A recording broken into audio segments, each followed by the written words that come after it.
سلام بچه ها، چطورید؟ خوش اومدید به یه ویدیوی دیگه. البته خیلی نبودم، بکنم 2-3 سال نبودم. امروز اومدم یه فول گردانه رو بزنم.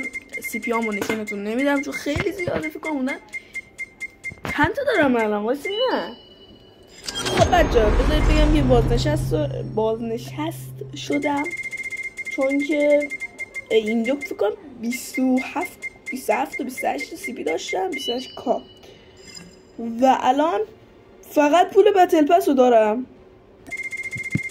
دست دوستی که اکانتو داده به من و رمز و جیمیلش رو داره درد نکنه این شریکم، واقعا دمش گرم.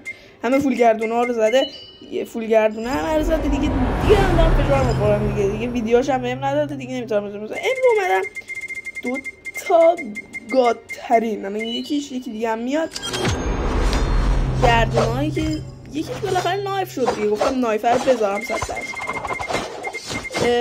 دیگه بذارم. یکی اینو، یکی هم یکی هم گردونه اون گانه چیه اسمش یادم رفت، اون هم براتون بذارم. ویدیو بعدی هم اگه خواستی من بگید چیز میذارم براتون، گردونه کیوکیو9 متیکو براتون میذارم 100%. سری کانال من فالو کن، چیزی نمونده تا 2 تایی شدنمون، یکیم 2 تاشی تو رو خدا. سری برو کانال من فالو کن.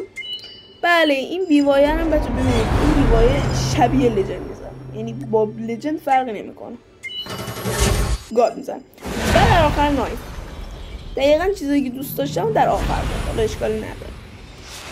در مورد نایف دارم بچه، نایف توی بازی میتونم بگم که چون بزرگی کوچولو اذیت میکنم، اگر مثلا چند جو بهتر. بریم تا اون گردونه بعدی بزنیم بچه. اینجا نگاه کنید چند کا دارم الان. فکر نکنم یه سی پی هم اینجا باقی مونده باشه.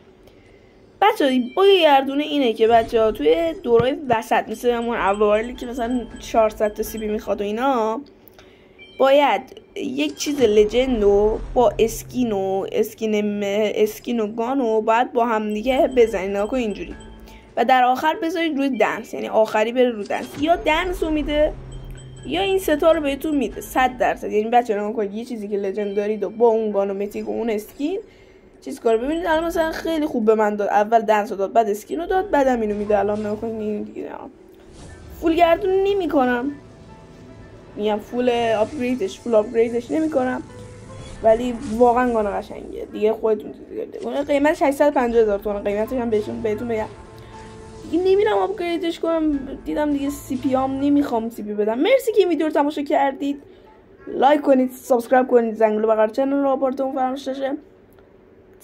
آپارات چرا من دارم میگم اینقدر توپارت کشتم. یوتیوب فالو کنید تا یه ویدیو دیگه. خداحافظ.